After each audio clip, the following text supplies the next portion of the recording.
voit, il est toujours très, très proche de son joueur et très haut sur le terrain. Il est stopper normalement. Et tu vois à quel point il va chercher haut, là, jusqu'au milieu du terrain, en restant très, très proche de son joueur pour toujours récupérer et toujours derrière essayer en plus d'aller vers l'avant.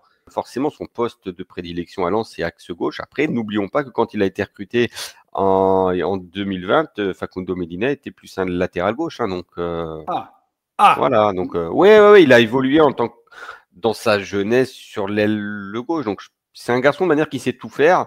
Mais je pense que là où il sera le plus intéressant pour Marseille, c'est axe gauche. Là, il peut plus parler, le pauvre. Il plaît. J'avoue qu'on y croyait, mais je ne croyais pas que ça allait à tourner comme ça. Oh là là, mon ami El Gringo, j'aime ce genre de vidéo à tourner. Naïm, on tourne une vidéo sur l'un des joueurs qu'on apprécie le plus, toi et moi, en Ligue 1, un des joueurs que l'on veut à l'Olympique de Marseille, qu'on voulait à l'Olympique de Marseille. Il a tout pour réussir à l'Olympique de Marseille. On va dire que je m'enflamme. Ouais, les mecs, je m'enflamme. Ouais, je m'enflamme. Est-ce que toi aussi, tu t'enflammes pour Facundo Medina, Naïm? Oui, clairement, parce que quand on avait fait le mercato de fin de saison pour la saison suivante, c'était le joueur que j'avais mis en défense centrale. C'est vrai. Parce que vraiment, il a toutes les capacités qui nous manquent. Et en plus de ça, pour voir beaucoup de matchs en Ligue 1, il m'a très, très rarement déçu quand j'ai vu un match de Lens. Et Naïm, on ne peut pas parler de Lens sans avoir l'expert lensois. On a ce qui se fait de mieux. On a la chance cette saison d'avoir vraiment du très, très, très haut niveau, Naïm, en termes d'experts qui viennent nous donner un petit peu les informations concernant les joueurs qui vont arriver à l'Olympique de Marseille. Et pour moi, Laurent, je le classe vraiment sur le très, très haut du panier parce qu'il a été ultra visionnaire. On va en parler avec mon ami Laurent. Il a été ultra visionnaire sur un attaquant qui aura marqué l'histoire de l'OM par son inefficacité, qui sera venu aussi rapidement que ce qu'il est parti. Et Laurent nous l'avait annoncé. Comment il va, mon ami Laurent? Bonsoir, bonjour à tous. Mais ça va très bien dans cet été chaud aussi dans le Nord-Pas-de-Calais. Il fait chaud dans le Nord, Laurent. Il fait chaud dans le très Nord. chaud. Et il y a un vent de chaleur qui va arriver à l'Olympique de Marseille. Il y a un joueur, un Argentin alors lui, il a vraiment le sang chaud. C'est vraiment, je peux le comparer à Gabi Heinze, version joueur qui a joué à l'OM en termes d'agressivité, en termes de méchanceté, en termes de grinta. Laurent, j'ai senti certains supporters de Lens se sentir trahis par le fait que Facundo Medina choisisse l'Olympique de Marseille. Non, mais comme dans toute manière, aujourd'hui, on est dans un monde où n'importe quel joueur, le supporter, on va dire, aime un joueur et l'instant d'après peut le détester en fonction de son départ, du choix du club. Je trouve ça un petit peu bête, surtout en venant d'un joueur qui a donné 5 ans de sa carrière à Lens, qui est resté des années alors qu'il aurait pu partir. Il est resté, il a tout connu à Lens, il a apporté tout ce qu'il fallait, il a prolongé son contrat et on savait que cette aventure allait se finir là, maintenant. Il a réussi des adieux comme rarement un joueur lensois l'en a réussi ces 20-25 dernières années. Il a été ovationné par tout un stade. Moi, j'étais dans le COP lensois lors du dernier match. Facundo sort à la 88e. On avait tous les poings. Il y avait des gens qui pleuraient. C'était, voilà, même lui, il était en pleurs sur le terrain. Il a été ovationné des minutes. Voilà, cette histoire, c'était une histoire d'amour et elle se referme très bien. Et aujourd'hui, j'ai envie de dire, il y en a beaucoup qui disent, ouais, il va aller à Marseille, c'est un concurrent. Mais non, je vous arrête. Lens aujourd'hui peut pas rivaliser avec Marseille en termes économiques. Alors sur le sportif, des fois, ça peut un peu, mais non, on est dans un autre monde. Et pour moi, le club en France qui correspond peut-être le mieux à Fac, c'est l'Olympique de Marseille par la ferveur, hein, par tout ça en fait. Et je pense que si ça marche bien à Marseille, eh bien Facundo Medina sera aimé et je le lui souhaite. Ah, mon ami El Gringo, cette saison, on a souffert à gauche. On a vraiment souffert cette saison à gauche. On a un joueur à droite qui est, ma foi, exceptionnel. On le répète, une progression pas linéaire, loin de là. Il y a eu des débats autour de Balerdi, mais il s'impose aujourd'hui comme l'un des meilleurs défenseurs de Ligue 1. Et on a envie, Naïm, je sais que toi, tu as envie de le voir associé à un joueur qui est capable de se rapprocher de ce que veut Roberto De Zerbi. Oui, clairement. Donc, on va montrer peut-être plus de vidéos que d'habitude aujourd'hui. Parce qu'il y avait lance-moi tout ça. Il y avait vraiment beaucoup. beaucoup de choses à dire sur Facundo Medina. Ben, la toute première chose qu'on va voir, c'est moi, il y a une chose qui me tient à cœur et je pense que Roberto Derby aussi n'a pas toujours été très bien exécuté cette année, par choix parfois, mais aussi certainement parce qu'on n'a pas les joueurs pour ou on ne l'avait pas assimilé. C'était le fait de presser haut et d'étouffer l'adversaire. Il y a certains matchs où on l'a bien fait, Saint-Etienne. Paradoxalement, Reims, ce match où on perd 3-1 pendant une demi-heure, c'est peut-être notre meilleur pressing haut de la saison. Et je pense que c'est vital face à ces équipes regroupées pour les empêcher de respirer. Et moi, de ce que j'ai vu de Medina, c'est vraiment impressionnant. On voit, il est toujours très proche de son joueur et très haut sur le terrain. Il est stopper normalement. Et tu vois à quel point il va chercher haut, là, jusqu'au milieu du terrain, en restant très proche de son joueur pour toujours récupérer et toujours derrière essayer en plus d'aller vers l'avant. Je te coupe, Naïm. Laurent, tu as cette sensation, toi aussi, d'un joueur qui est toujours très proche de ses attaquants. Il ne laisse pas respirer. Il laisse rarement respirer, il est toujours proche, il aime bien le contact, hein, comme tu l'as dit, de toute façon, c'est un joueur avec le sang chaud, il aime la bataille, les duels, et ouais, il aime vraiment ça en fait, et c'est vrai qu'il l'impose, il a un physique quand même qui est vraiment très fort, moi je trouve. Il est puissant, il a des appuis très bons, il a une bonne vitesse de pointe aussi, donc non, moi j'aime vraiment ce style-là qui, comme Naïm l'a dit, il ne laisse pas respirer aussi son vis-à-vis. Ouais, et puis, même si l'adversaire fait une bonne prise de balle malgré le pressing, comme c'est ce cas-là, il arrive quand même à garder le ballon. Et ben il va pas lâcher, il va continuer, quitte à aller très haut, hein, comme on le voit là. Je rappelle qu'il est stop.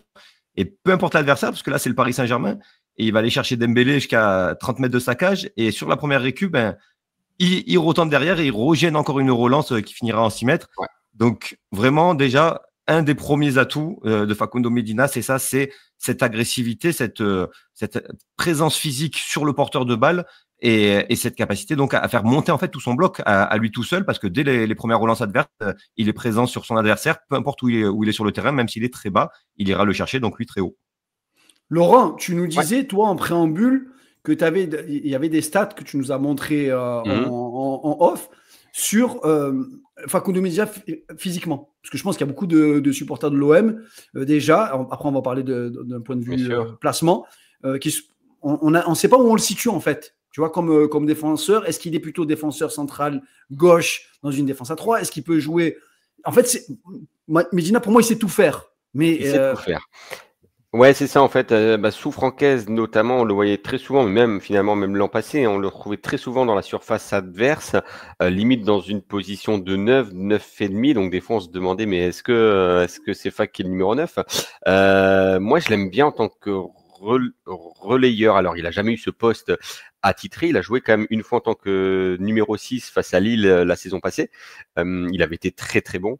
Il avait été un certain Angel Gomez qui avait été au Signal Olympique de Marseille. Voilà, mais il avait été très bon. Mais c'est vrai qu'en fait, il aime bien prendre la profondeur, bien aidé aussi dans un lance qui sous Francaise et sous Will Steele, mais sûrement plus sous Francaise, aimait avoir la possession, aimait aller très haut avec l'Anjou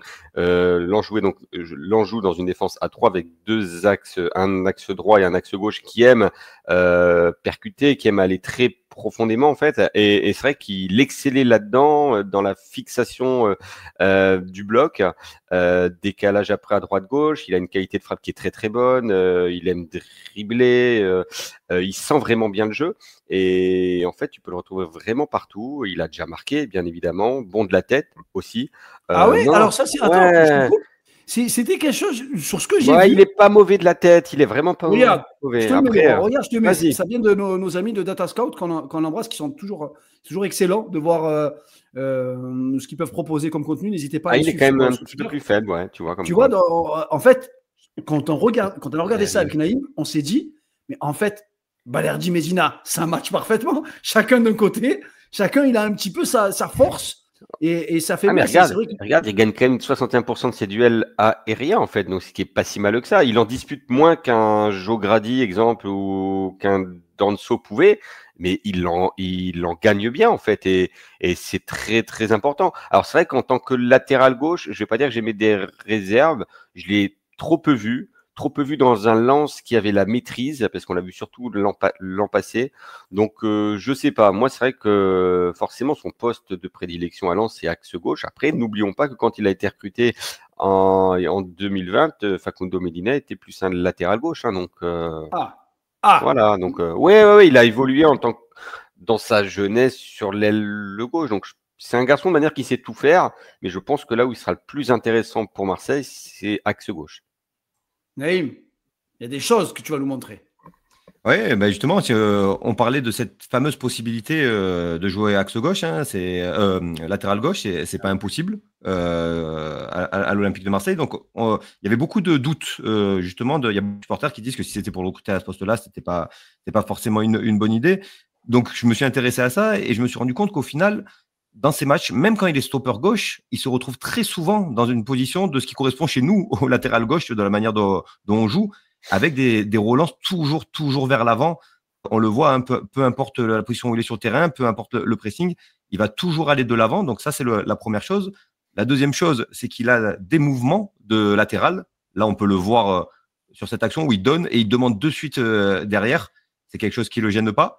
Troisième chose, les duels défensifs. Et pour ceux qui se souviennent du match à Auxerre, ben, c'est exactement dans cette position qu'arrive Perrin face à Merlin et où il laisse beaucoup trop de latitude et où il peut fixer. Ben là, on voit que c'est pas du tout le cas. Il enferme bien son adversaire. On va retrouver la même chose face à Bakayoko contre le PSV, donc un adversaire de qualité en plus dans le 1 contre 1. Et la dernière chose, c'est la qualité de centre pour s'il être amené à jouer latéral gauche. Et là aussi, ben, les fois où il se retrouve dans cette position-là, on voit que c'est pas mauvais du tout.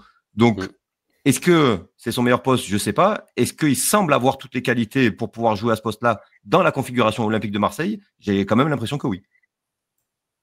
Ouais. Alors, ouais, je veux quand même te poser la question, Laurent, parce que qu'on se mette dans la tête de Roberto De Zerbi. D'accord? Roberto De Zerbi, c'est pas un entraîneur figé. Donc, il peut adapter son jeu en fonction de l'adversaire. Il a montré cette saison passage à 3 derrière en fonction des difficultés de l'équipe. Et il fallait mettre Rabiot aussi dans les meilleures dispositions. Il fallait sécuriser aussi l'arrière-garde parce qu'on joue quand même très haut. Par rapport à Lens, on est l'équipe de Ligue 1 avec Paris qui jouera le plus haut.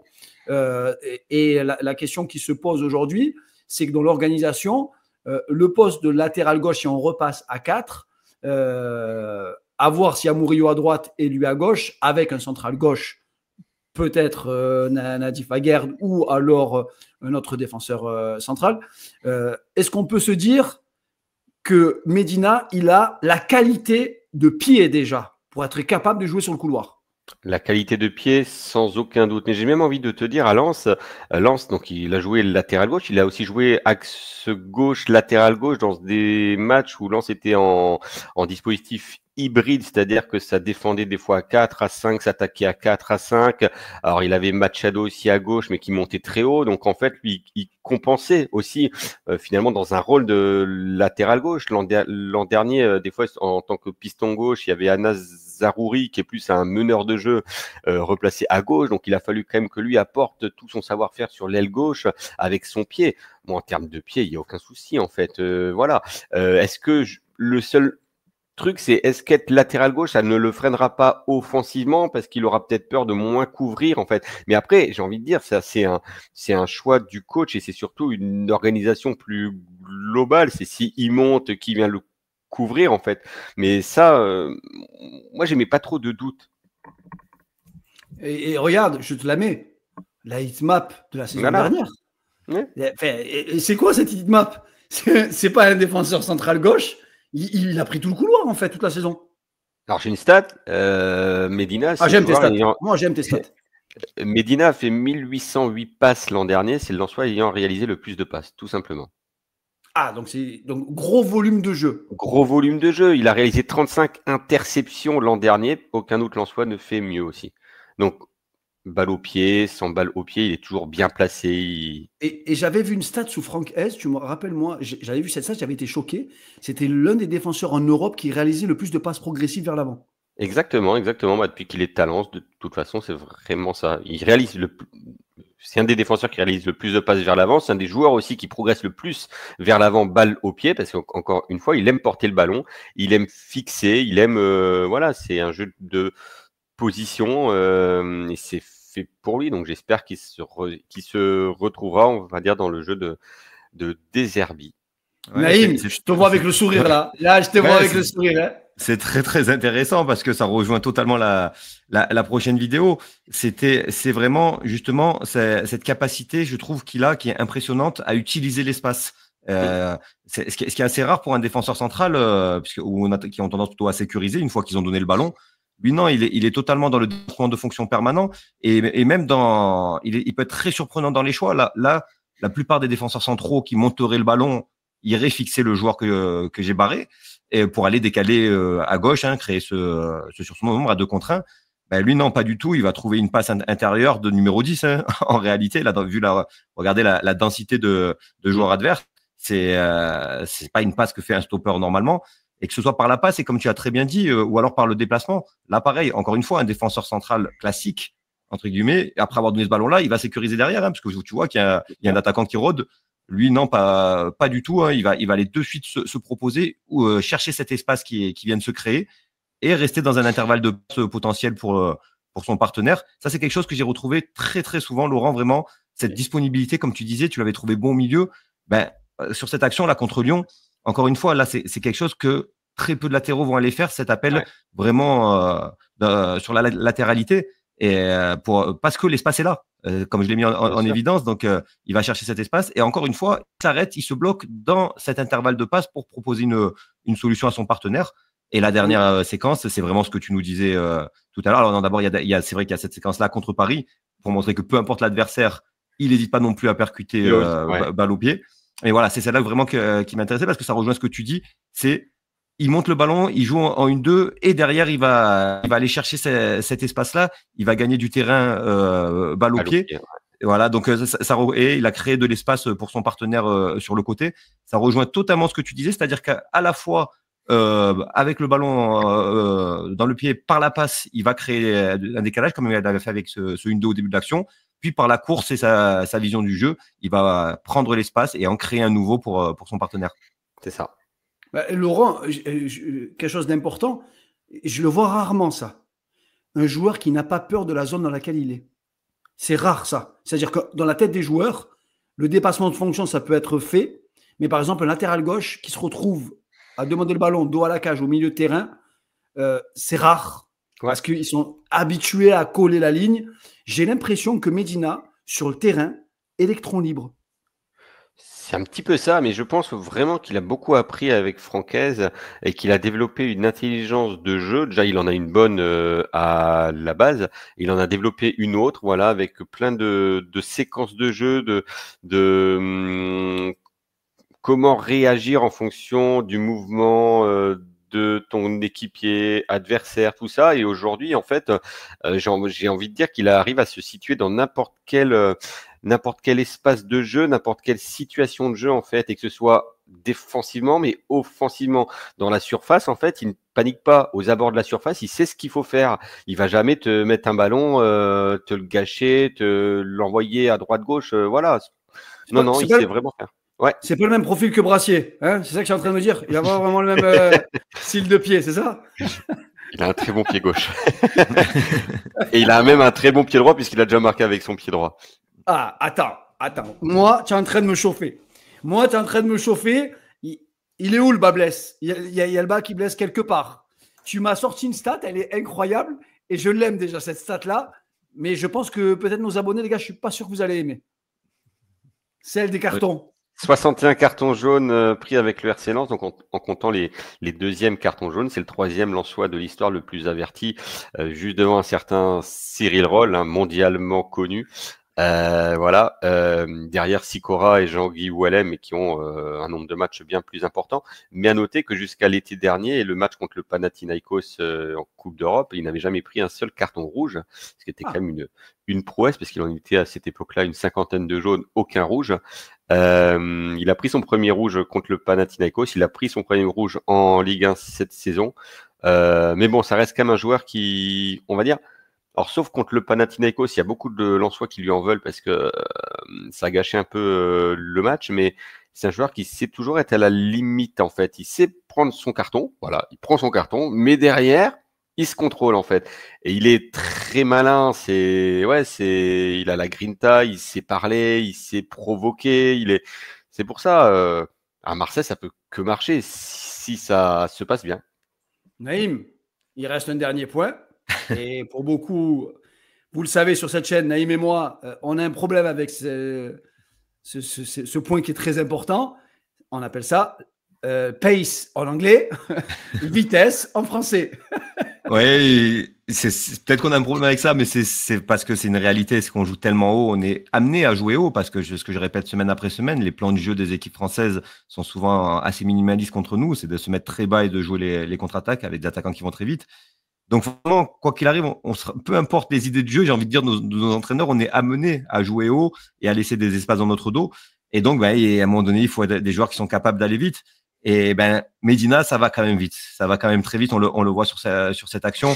Alors, je sais pas si c'est ce qui se fait de plus rapide. Je pense qu'il est moins rapide que des joueurs comme Balerdi ou Murillo, mais on voit quand même qu'il va vite. Il est beaucoup plus rapide que CJ, par exemple, dont on avait fait notre analyse. Et surtout, il est très vif, comme on le voit sur cette action-là, et surtout sur celle-là, puisque c'est Emega qui est à côté de lui, donc on connaît la vitesse. Et sur 2 mètres, on voit qu'il lui passe devant. Et en plus, ça rejoint un peu ce que disait Laurent. Il est malin, il joue la faute et il apprend. Donc, niveau vitesse, je pense que, alors, il y a une certitude déjà, c'est que ça va beaucoup, beaucoup plus vite que Cornelius et Kondogbia. Je pense que c'est suffisant pour le style de jeu qu'on met en place. Maintenant, d'analyser ces séquences de vitesse, comme vous pouvez voir, je n'ai pas trouvé tellement des séquences avec des longues courses. Et ça met en évidence les 2 petits défauts que j'ai pu voir de Medina. Le premier, c'est ce que disait Laurent, c'est l'agressivité, parce que je trouve justement, pour rejoindre ta stat des cartons rouges, je trouve que les arbitres ont parfois été très gentils avec lui. Peut-être parce que justement, c'est des matchs moins médiatisés à Lens. Et peut-être que cette mansuétude qu'il a eue là, il n'aurait pas à l'Olympique de Marseille dans des matchs plus exposés où les arbitres ont souvent beaucoup plus de pression. Donc ça, c'est le petit côté négatif dans un premier temps que je vois. Et le deuxième, c'est pour rejoindre ce que je viens de dire là sur ces vidéos. Si j'ai trouvé aussi peu de longues courses de Medina, c'est peut-être d'un côté parce que il est souvent assez bien placé, même parfois décroché. Quand il est en phase basse, c'est lui qui est décroché pour courir la profondeur. Il sait très bien se placer, ouais. Et exactement. Mais c'est aussi parce que souvent, après ces longues projections, en fait, il est trop loin et il revient pas. Il revient pas. C'est un joueur généreux, donc c'est pas de la fainéantise. C'est juste qu'il s'est projeté trop haut et que de toute façon, je pense qu'il se dit que ça sert plus à rien de faire ce sprint. Donc c'est aussi pour ça que souvent je ne vois pas faire des sprints.